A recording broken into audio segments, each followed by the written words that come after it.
22 अजमीर के वंशज। इस अध्याय में दिवोदास के वंशजों का वर्णन है। साथ ही ऋक्षवंशी जरासंध तथा दुर्योधन, अर्जुन इत्यादि का वर्णन हुआ है। दिवोदास का पुत्र मित्रायु था, जिसके 4 पुत्र हुए, च्यवन, सुदास, सहदेव तथा सोमक। सोमक के 100 पुत्र हुए, जिनमें सबसे छोटा पृषा था, जिससे द्रुपद उत्पन्न हुआ। प्रपद की पुत्री द्रौपदी थी और पुत्रों में धृष्टद्युम्न सबसे बड़े थे। धृष्टद्युम्न का पुत्र धृष्टकेतु था। अजमीर का एक अन्य पुत्र ऋक्ष था। ऋक्ष का पुत्र संवरण हुआ। संवरण से कुरु हुआ, जो कुरुक्षेत्र का राजा बना। कुरु के 4 पुत्र थे, परीक्षी, सुदनु, जहु तथा निषद। सुदनु के वंश में सुहोत्र, च्यवन, कृति तथा उपरिचर वसु हुए। उपरिचर वसु के पुत्रों में बृहद्रथ, कुशाम्ब, मत्स्य, प्रतिग्र तथा चेदि राज्य के राजा बने। बृहद्रथ के वंश में कुशाग्र, ऋषभ, सत्यहित, पुष्पवान तथा जहलु हुए। बृहद्रथ की दूसरी पत्नी की कुक्षी से जरासंध हुआ। उसके बाद सहदेव, सोमापि तथा श्रुतश्रवा हुए। कुरुपुत्र परीक्षी निःसंतान रहा। जहु के वंशजों में सुरथ, विदुरथ, सार्वभौम, जयसेन, राधिक, अयुतायु, अक्रोधन, देवातिथि, ऋषक्ष, दिलीप तथा प्रतीप हुए। प्रतीप के पुत्र थे देवापी, शांतनु तथा बाहलीक। देवापी के जंगल चले जाने पर उसका छोटा भाई शांतनु राजा हुआ। छोटा होने के कारण शांतनु राज सिंहासन का अधिकारी नहीं था, किंतु उसने बड़े भाई को कोई परवाह न की। फलस्वरूप 12 वर्षों तक वर्षा नहीं हुई। अतएव ब्राह्मणों के कहने पर शांतनु देवापी को राज्य लौटाने को तैयार हो गया, लेकिन शांतनु के मंत्री की चाल से देवापी राजा होने के अयोग्य हो गया। इसलिए शांतनु ने पुनः राज्यभार ग्रहण किया और तब उसके राज्यकाल में ठीक से वर्षा हुई। देवापी अपनी योग शक्ति से आज भी कलाप ग्राम नामक गांव में रहता है। इस कलयुग में जब सोम के वंशज, जो चंद्रवंशी कहलाते हैं, मर जाएंगे तो सत्ययुग के प्रारंभ में देवापी पुनः सोमवंश की स्थापना करेगा। शांतनु की पत्नी गंगा ने भीष्म को जन्म दिया, जो 12 महाजनों में से हैं। शांतनु के 2 पुत्र और भी हुए, विचिआत, रवीर, चित्रांगद तथा विचित्रवीर्य। ये सत्यवती के गर्भ से शांतनु के वीर्य से उत्पन्न हुए थे। पराशर के वीर्य से सत्यवती के गर्भ से व्यास देव ने जन्म लिया। व्यास देव ने भागवत की कथा अपने पुत्र शुक देव से कही। विचित्रवीर्य की 2 पत्नियों तथा उसकी दासी से व्यास देव ने धृतराष्ट्र, पांडु तथा विदुर को जन्म दिया। धृतराष्ट्र के दुर्योधनादि 100 पुत्र तथा दुशला नाम की एक कन्या हुई। पांडु के 5 पुत्र थे, जिनमें युधिष्ठिर प्रमुख थे, और इन 5 से द्रौपदी ने एक एक पुत्र उत्पन्न किया। द्रौपदी के 5 पुत्रों के नाम थे अतिरिक्त प्रतिविंध्य, श्रुतसेन, श्रुतकीर्ति, शतानीक तथा श्रुतकर्मा। इन 5 पुत्रों के अतिरिक्त पांडवों की अन्य पत्नियों से भी कई पुत्र हुए, यथा देवक, घटोत्कच, सर्वगत, सुहोत्र, नरमित्र, इराबान, बश्रुवाहन तथा अभिमन्यु। अभिमन्यु से महाराज परीक्षित उत्पन्न हुए और परीक्षित से 4 पुत्र उत्पन्न हुए, जन्मेजय, श्रुतसेन, भीमसेन तथा उमग्रसेन। इसके बाद शुकदेव गोस्वामी ने पांडुवंश के भावी पुत्रों का वर्णन किया। उन्होंने बतलाया कि जन्मेजय का पुत्र शतानीक होगा, जिसके वंश में सहस्नानीक, अश्वमेधज, असीमक कृष्ण, नेमिचक्र, चित्ररथ, शुचिस्थ, वृष्टिमान, सुषेण, सुनीत, नृचक्षु, सुकीनल, परिप्लव, सुनय, मेधावी, नृपर्णय, दूर्व, तिमि, बृहद्रथ, सुदास, शतानीक, दुर्दमन, महीनर, दंडपाणि, निमि तथा क्षेमक होंगे। तत्पश्चात शुकदेव गोस्वामी ने माधवानश के राजाओं की भविष्यवाणी की। जरासंध के पुत्र सहदेव से मार्जारी, फिर उससे श्रुतश्रवा होगा। इसके बाद इस वंश में युतायु, निर्मित्र, सुनक्षत्र, बृहत्सेन, कर्मजित, सुतंजय, विप्र, शुक्त्री, क्षेम, सुब्रत, धर्मसूत्र, सम, झुमत्सेन, सुमति, सुबल, सुनीत, सत्यजित, विश्वजित तथा ऋपुणनय होंगे। श्री शुक्र उवाच मित्रायुष्ण दिवोदासाच्यवनस्तत्सुत नृप सुदा सह देवोपाच सोम को जंतु जन्मकृत। 1 शुकदेव गोस्वामी ने कहा, हे राजा, दिवोदास का पुत्र मित्रायु था और भित्रायु के 4 पुत्र हुए, जिनके नाम थे च्यवन, सुदास, सहदेव तथा सोमक। सोमक जंतु का पिता था। तस्य पुत्रस्तावन्तेषायव्यान् पूषतः सुतः स तस्मादुदुरूप 2 जजने सर्वसंपत् समन्वित। 2 सोमक के 100 पुत्र थे, जिनमें सबसे छोटा पृषद था। पृषद से राजा द्वरुपद उत्पन्न हुआ, जो सभी प्रकार से ऐश्वर्यवान था।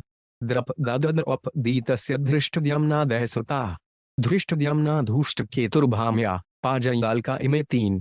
महाराज द्रौपद से द्रौपदी उत्पन्न हुई। महाराज द्रौपद के कई पुत्र भी थे जिनमें धृष्टद्युम्न प्रमुख था। उसके पुत्र का नाम धृष्टकेतु था।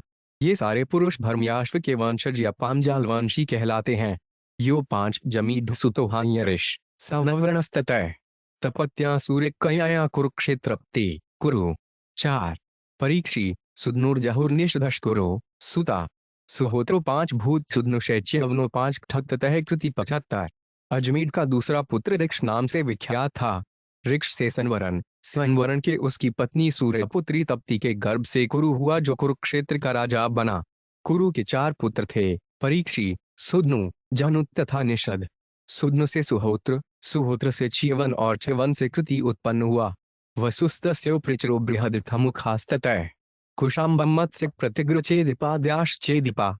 6 कृति का पुत्र उपरिचर वसु था और उसके पुत्रों में, जिनमें बृहदरथ प्रमुख था, कुशाम्ब, मत्स्य, प्रतिगृ तथा चेदिप थे। उपरिचर वसु के सारे पुत्र चेदि राज्य के शासक बने। बुहाद्रिधात कुशाग्रो 5 भूटशभस्तस्य तत्सुत जगे सत्यहेतो 5 पत्यान पुष्पवांस तत्सुतो जहुः। 7 बृहद्रथ से कुशाग्र उत्पन्न हुआ। कुशाग्र से ऋषभ, ऋषभ से सत्यहित, सत्यहित से पुष्पवान तथा पुष्पवान से जहु उत्पन्न हुआ। अन्यस्याम्पि भायाय शक्ले द्वे बृहद्रथात् ये मात्रा बहिरुत्सुष्टे जर्या चाभिसन्धिते जीव जीवेति क्रीडन्त्या जरासन्धो 5 भवत्सुत। 8 बृहद्रथ की दूसरी पत्नी के गर्भ से 2 आधे आधे खंडों में एक पुत्र उत्पन्न हुआ। जब माता ने इन 2 आधे आधे खंडों को देखा तो उसने इन्हें फेंक दिया, किंतु बाद में जरा नाम की एक राक्षसी ने खेल खेल में उन्हें जोड़ते हुए कहा, जीवित हो उठो, जीवित हो उठो। इस तरह जरासंध नामक पुत्र उत्पन्न हुआ। ततश्न सह देवो 5 भूत सोमापेय चशुर्तवा परीक्षेर्ण पत्यो 5 भूत सुरथो नाम जाहनवै। 9 जरासंध से सहदेव नाम का पुत्र उत्पन्न हुआ। फिर सहदेव से सोमापे और सोमापे से श्रुतश्रवा हुआ। कुरु के पुत्र परीक्षी के कोई पुत्र नहीं था, किंतु कुरुपुत्र जहु के एक पुत्र था जिसका नाम सुरथ था।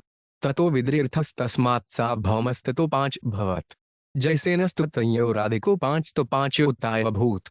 10 सुरथ के विदुरथ नाम का पुत्र उत्पन्न हुआ और विद्रिरथ से सार्वभौम हुआ। सार्वभौम से जयसेन, जयसेन से राधिक तथा राधिक से अयुतायु उत्पन्न हुआ। तत्तश्ला क्रोधनस्तस्माहेवा तिथिर्मुषिक च ऋषस्तस्य दिल्लीपो 5 भूत प्रतिपस्तस्य चात्मज। 11 अयुतायु का पुत्र अक्रोधन, अक्रोधन का देवातिथि, देवातिथि का ऋक्ष, ऋक्ष का दिलीप और दिलीप का पुत्र प्रदीप हुआ। देवापि शांतनुस्तस्य बाहुलीक इति चात्मजा। पितृराज्य परित्यज्य देवापिस्तु वनवन गतः। 12 अब वचनच्छाजा अपने राय महात भीष्ण संजूर्णित यह कराभ्यास परिष्टि जीर्ण यौवनमेति सह। 13 प्रतीप के 3 पुत्र थे, देवापि, शांतनु तथा बाहलीक।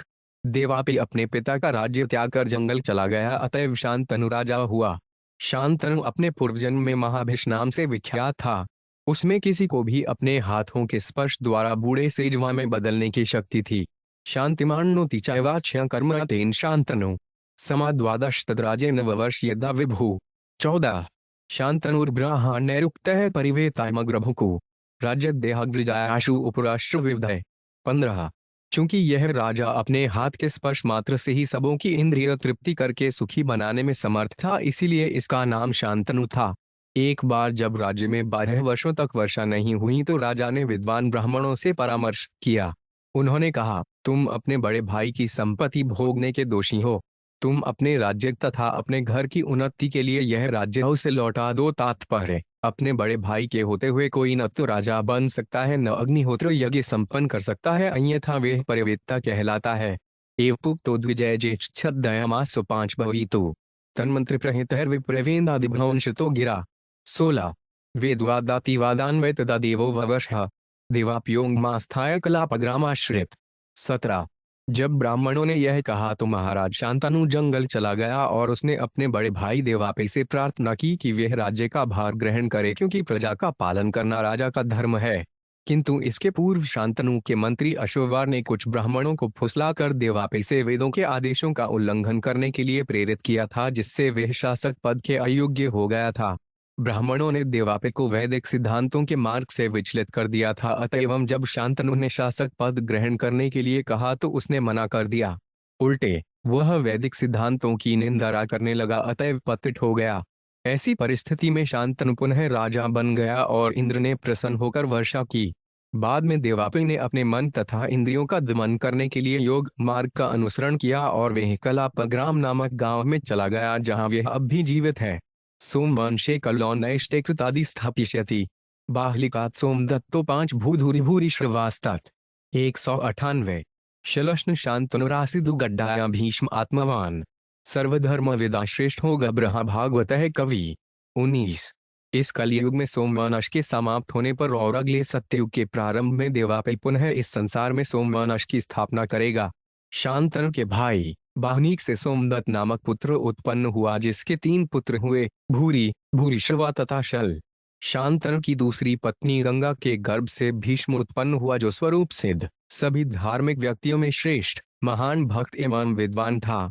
वीर युथाग्रणीरेन रामो 5 पे युधितोषित। शांतनुर्दास कन्याया जजय चित्रार्दय सुतः 20। भीष्मदेव सारे योद्धाओं में सर्वश्रेष्ठ था। जब उसने भगवान परशुराम को युद्ध में हरा दिया तो परशुराम उससे अत्यंत संतुष्ट हुए। शांतनु के वीर्य से धीवर की कन्या सत्यवती के गर्भ से चित्रांगद ने जन्म लिया। तात्पर्य: सत्यवती वास्तव में उपरिचर वसु की पुत्री थी, जो मत्स्य गर्भा नामक मछुआरे के गर्भ से उत्पन्न हुई थी। बाद में सत्यवती का पालन एक मछुआरे ने किया था। परशुराम तथा भीष्मदेव में जो युद्ध हुआ वह काशीराज की 3 कन्याओं अंबिका, अंबालिका और अंबा को लेकर हुआ, क्योंकि भीष्मदेव ने अपने भाई विचित्रवीर्य के लिए इन 3 कन्याओं का अपहरण किया था। अंबा ने सोचा था कि भीष्मदेव उससे विवाह कर लेगा, अतएव वह उस पर अनुरक्त हो गई, लेकिन भीष्मदेव ने ब्रह्मचर्य को व्रत ले रखा था, अतएव उसने विवाह करने से मना कर दिया। फलत अंबा भीष्म पितामह के सैन्य गुरुवार परशुराम के पास गई, जिन्होंने भीष्मदेव से कहा कि वे उसके साथ विवाह कर ले, किंतु भीष्मदेव ने मना कर दिया। अतएव परशुराम ने उससे युद्ध किया ताकि वह विवाह करना स्वीकार कर ले, लेकिन परशुराम हार गए, अतः वे भीष्म से प्रसन्न हो गए। विचित्रवीर्य श्राव्रजो नामना चित्राडुदो हतः यस्य पराश्रात् साक्षाद्वतीर्णो हरे। कला। 29। वेदगुप्तो मुनि कृष्णो यह तो 5 मध्यगाम हित्वा स्वशिष्यानैलादीन भगवान बादरायण। 22। महधन पुत्राय शांताय पर गुहामे वन जगौर। विचित्रवीर्यो 5 थोगाह काशीराज सुते बलातो। 23। स्वयं अनुरादुपानी ते अंबिकाम बालिके उभे तयोरासक्तः दयुगृहीत यक्ष्मणामृत। 24। चित्रांगद, जिसका छोटा भाई विचित्रवीर्य था, चित्रागंध नाम के ही गंधर्व द्वारा मारा गया। सत्यवती ने शांतनु से विवाह होने के पूर्व वेदों के ज्ञाता व्यासदेव को जन्म दिया था। ये कृष्ण त्वयंपायन कहलाए और पराशर मुनि के वीर्य से उत्पन्न हुए थे। व्यासदेव से में शुकदेव गोस्वामी उत्पन्न हुआ और मैंने उनसे इस महान ग्रंथ श्रीमद् भागवत का अध्ययन किया। भगवान के अवतार वेदव्यास ने पहल इत्यादि अपने शिष्यों को छोड़कर मुझे श्रीमद् भागवत पढ़ाया, क्योंकि मैं सभी भौतिक कामनाओं से मुक्त था। जब काशीराज की 2 कन्याओं अंबिका और अंबालिका का बलपूर्वक अपहरण हो गया तो विचित्रवीर्य ने उनसे विवाह कर लिया, किंतु इन दोनों पत्नियों से अत्यधिक आसक्त रहने के कारण उसे तपेदिक हो गया, जिससे वह मर गया। क्षेत्रेशे प्रजस्य भ्रातर्मात्रोक्तो बादरायण।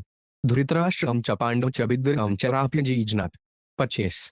बादरायण श्री व्यासदेव ने अपनी माता सत्यवती के आदेशानुसार 3 पुत्र उत्पन्न किए। 2 पुत्र अपने भाई विचित्रवीर्य की पत्नियों अंबिका तथा अंबालिका के गर्भ से और तीसरा विचित्रवीर्य की दासी से। तीनों पुत्रों के नाम थे धृतराष्ट्र, पांडु तथा विदुर। विचित्रवीर्य तात्पर्य: विचित्रवीर्य की मृत्यु तपेदिक से हो गई और उसकी पत्नियों अंबिका तथा अंबालिका से विचित्रवीर्य कोई संतान न थी। अतः विचित्रवीर्य को मृत्यु के बाद उसकी माता सत्यवती ने, जो कि व्यासदेव की भी माता थी, व्यासदेव से कहा कि वह विचित्रवीर्य को पत्नियों से संतान उत्पन्न करें। उन दिनों पति का भाई देवर अपनी भाभी से संतान उत्पन्न कर सकता था। यह देवऋण सुतोत्पत्ति कहलाती थी। यदि किसी कारणवश पति संतान उत्पन्न करने में अक्षम होता था तो उसका भाई अपनी भाभी से संतान उत्पन्न कर सकता था। कलियुग में यह देवऋण सुतोत्पत्ति तथा अश्वमेध और गोमेध यज्ञ वर्जित है। अश्वमेध गवालंभवन संन्यास फल पैतृक। देवऋण सुतोत्पत्ति कलोपर्ण विवजितु। इस कलियुग में 5 कार्य करने की मनाही है: अश्वमेध यज्ञ, गोमेध यज्ञ, संन्यास आश्रम ग्रहण करना, पूर्वजों को मांस की भेंट तथा देवर द्वारा भाभी से संतानोत्पत्ति। ब्रह्मवैवर्त पुराण। गांधार्या धृतराष्ट्रस्य जगे पुत्रस्तौनूप। तनृप दुर्योधनो ज्येष्ठो दुशला चापि कन्या का। 26 है राजा, धृतराष्ट्र की पत्नी गांधारी ने 100 पुत्र तथा एक कन्या को जन्म दिया। सबसे बड़ा पुत्र दुर्योधन था और कन्या का नाम दुहशला था। शापान में तुनरुद्ध से पांडव कुंत्या महार था। जाता धर्मानिलेदे एभ्यो युधिष्ठिर्मुखास्त्रय। 27 नकुल सहदेव दूर्याना सत्यदस्त्रयो द्रौपद्या पर्णपदर्णभ्य पुत्रास्ति पितरोइभवन। 28 एक मुनि के द्वारा शापित होने से पांडु का विषी जीवन अवरुद्ध हो गया, अतएव उसकी पत्नी कुंती के गर्भ से 3 पुत्र युधिष्ठिर, भीम तथा अर्जुन उत्पन्न हुए, जो क्रमशः धर्मराज, वायुदेव तथा इंद्रदेव के पुत्र थे। पांडु की दूसरी पत्नी माद्री ने नकुल तथा सहदेव को जन्म दिया, जो दोनों अश्विनी कुमारों द्वारा उत्पन्न थे। युधिष्ठिर इत्यादि 5 भाइयों ने द्रौपदी के गर्भ से 5 पुत्र उत्पन्न किए। ये 5 पुत्र तुम्हारे चाचा थे, युधिष्ठिरात् प्रतिविंध्य, श्रुतसेनो वकोदरात्, अर्जुनाच्युतकोर्तिस्तु शतानीकस्तु नकुली। 29 युधिष्ठिर से प्रतिविंध्य, भीम से श्रुतसेन, अर्जुन से श्रुतकीर्ति तथा नकुल से शतानीक नामक पुत्र हुए। सहदेव सुत राजच्युतकर्मा तथा प्रे। युधिष्ठिरातु पौरव्यान देव को 5 घटोत्कच। 30 भीमसेनाद द्विडिम्बाया कालया सर्वतस्ततः। सहदेवात्महोत्रहंतु विजयासूत पार्वती। 39 है राजा, सहदेव का पुत्र श्रुतकर्मा था। यही नहीं, युधिष्ठिर तथा उनके भाइयों की अन्य पत्नियों से और भी पुत्र उत्पन्न हुए। युष्टिशप्ठिर ने पौरवी के गर्भ से देवक और भीमसेन ने अपनी पत्नी हिडिंबा के गर्भ से घटोत्कच तथा अपनी अन्य पत्नी काली के गर्भ से सर्वगत नामक पुत्रों को जन्म दिया। इसी प्रकार सहदेव को उसकी पत्नी विजया से सुहोत्र नाम का पुत्र प्राप्त हुआ। विजया पर्वतों के राजा की पुत्री थी। करेनुमत्या नकुलो नरमित्र तथा अर्जुन इरावण तमुलोप्य वैसुताया बशुवाहनम। मणिपुर पते सो 5 पितत्पुत्र पुत्रिका सुतय। 32 नकुल की पत्नी करेणुमति से नरमित्र नामक पुत्र हुआ। इसी प्रकार अर्जुन को नागकन्या उलूपी नामक अपनी पत्नी से इरावान नामक पुत्र तथा मणिपुर की राजकुमारी के गर्भ से बशुवाहन नामक पुत्र की प्राप्ति हुई। बभ्रुवाहन मणिपुर के राजा का दत्तक पुत्र बन गया। तात्पर्य यह समझ लेना चाहिए कि पार्वती मणिपुर नामक अत्यंत प्राचीन पहाड़ी देश के राजा की कन्या थी। अतएव 5000 वर्ष पूर्व जब पांडव शासन कर रहे थे तो मणिपुर का अस्तित्व था और इसका राजा भी होता था। अतएव मणिपुर राज्य अत्यंत प्राचीन राजतंत्र वैष्णव राज्य था। यदि इसे वैष्णव राज्य के रूप में फिर से संगठित किया जाए तो महान सफलता प्राप्त हो सकती है, क्योंकि यह राज्य 5000 वर्षों से अपनी पहचान बनाए हुए है। यदि यहाँ वैष्णव वृत्ति का पुनर्जागरण हो तो यह सारे विश्व में अद्भुत स्थान सिद्ध हो सकता है। वैष्णव समाज में मणिपुरी वैष्णव अत्यंत विख्यात हैं। वृंदावन एवं नवद्वीप में मणिपुर के राजा के बनवाए अनेक मंदिर हैं। हमारे कुछ भक्त मणिपुर के हैं। अतएव कृष्ण भक्तों के सहयोग से मणिपुर राज्य में कृष्ण भावनामृत आंदोलन का भली भांति प्रसार हो सकता है। तब तात सुभद्रायाम भीमयुर्जायत सर्वातीर्थजिदीर उत्तरायण तत् भवान। 33 है राजा परीक्षित, तुम्हारे पिता अभिमन्यु अर्जुन के पुत्र रूप में सुभद्रा के गर्भ से उत्पन्न हुए। वे सभी अतीर्थों जो 1000 रथवानों से युद्ध कर सके के विजेता थे। उनके द्वारा विराट राज की पुत्री उत्तरा के गर्भ से तुम उत्पन्न हुए। परीक्षीणेषु कुरुषुद्रोणे भास्त्र तेजसा त्वंच कृष्णानुभावेन सजीवो मोक्षितो 5 तकात। 34 जब कुरुक्षेत्र के युद्ध में कुरुवंश का विनाश हो गया तो तुम भी द्रोणाचार्य के पुत्र द्वारा छोड़े गए ब्रह्मास्त्र के द्वारा विनष्ट होने वाले थे, किंतु भगवान कृष्ण की कृपा से तुम्हें मृत्यु से बचा लिया गया। तवे में तंयास्तात जन्मेजय पूर्व का श्रुतसेनो भीमसेन उप्रसेनश्व वीरवान। 35 हे राजा, तुम्हारे चारों पुत्र जन्मेजय, श्रुतसेन, भीमसेन तथा उग्रसेन अत्यंत शक्तिशाली हैं। जन्मेजय उनमें सबसे बड़ा है। जन्मेजस्त्वां विदित्वा तशुकानिधनं गतम् सर्पान्वी सर्पया गाग्नौ सहोषति रुघान्वित। 36 तक्षक सर्प द्वारा तुम्हारी मृत्यु हो जाने के कारण तुम्हारा पुत्र जन्मेजय अत्यंत क्रुद्ध होगा और संसार के सारे सर्पों को मारने के लिए यज्ञ करेगा। काल पेवं पुरोधाय तुरंतुर्गा में जाट समन्तात पृथ्वी सर्वा जित्वा यक्षति चाद्वरे। 37 सारे संसार को जीतने के बाद और कलश के पुत्र तुर को अपना पुरोहित बनाकर जन्मेजय अश्वमेध यज्ञ करेगा, जिसके कारण वह तुरगमेध घाटू कहलाएगा। तस्थपुत्र शतानी को याज्ञवल्क्यात्र पठन अख्त ज्ञान क्रिया ज्ञान शौनकात परमेश्यति। 38 जन्मेजय का पुत्र शतानी कृषि याज्ञवल्क्य से तीनों वेद और कर्मकांड संपन्न करने की कला को सीखेगा। वह कुपाचार्य से सैन्य कला भी सीखेगा तथा शौनक मुनि से दिव्य ज्ञान प्राप्त करेगा। सहस्त्रानिकस्तत्पुत्रस्तत्श्रश्मे एव ध्वजा असीम कृष्णस्तस्यापि निमिषकस्तु तत्सुतः। 39। शतानी का पुत्र सहस्त्रानाक होगा और उसके पुत्र का नाम अश्वमेधज होगा। अश्वेमध्वज से असीम कृष्ण उत्पन्न होगा और उसका पुत्र निमिचक्र होगा। गजा है हत्ते नद्या कौशाम्या साधु वत्स्यति उक्तस्ततश्नित्रथस्तस्माच्छुचिर्थः सुतः। 40। जब हस्तिनापुर नगरी नई दिल्ली नदी की बाढ़ से जलमग्न हो जाएगी तो निमिचक्र कौशाम्बी नामक स्थान में निवास करेगा। उसका पुत्र चित्ररथ नाम से विख्यात होगा और चित्ररथ का पुत्र शुचिरथ होगा। तस्माज् वृष्टिमांस्तस्य सुषेणोपांचमहीप्ति सुनीतस्तस्य भविता नित्यशुर्यत् सुखीनलः। 49। शुचिरथ का पुत्र वृष्टिमान होगा और उसका पुत्र सुषेण नाम का चक्रवर्ती राजा होगा। सुषेण का पुत्र सुनीत होगा, उसका पुत्र निचक्षु होगा और निचक्षु का पुत्र सुखीनल होगा। परिश्लव सुतस्तस्मान मेधावी स्वयात्मज नृपंजयस्ततो दूरवस्तिमिस्तस्मा जनिष्यति। 42। सुखीनल का पुत्र परिप्लव, परिप्लव का सुनय और सुनय का पुत्र मेधावी होगा। मेधावी से नृपर्णय, नृपर्णय से दूर्व तथा दूर्व से तिम का जन्म होगा। तिमेर्बुहद्रथस्तस्माच तानीक सुदस्जय शतानी का हुर्दमनस्तस्य अपत्यन्महीनः। 43। तिम का पुत्र बृहद्रथ, बृहद्रथ का सुदास, सुदास का शतानीक, शतानीक का दुर्दमन और दुर्दमन का पुत्र महीनर होगा।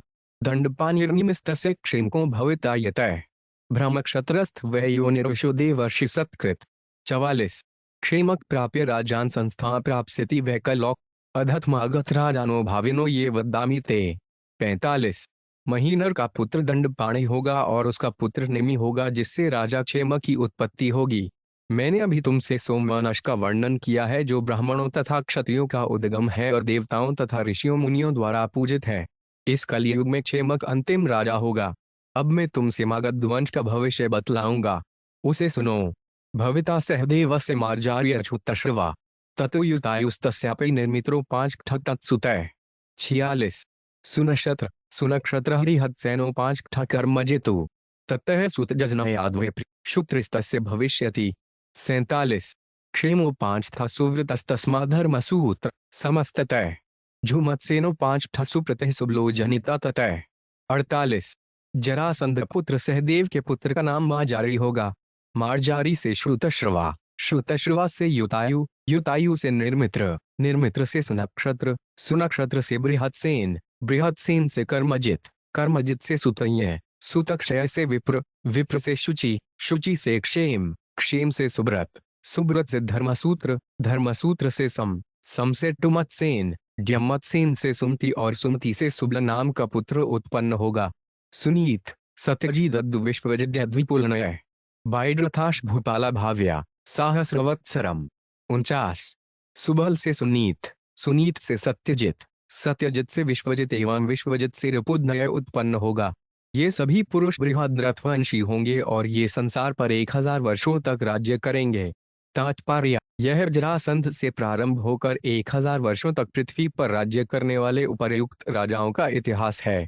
इस प्रकार श्रीमद् भागवत के 9वें स्कंद के अंतर्गत अजमीर के वंशज नामक 22वें अध्याय के भक्ति वेदांत तात्पर्य पूर्ण हुए।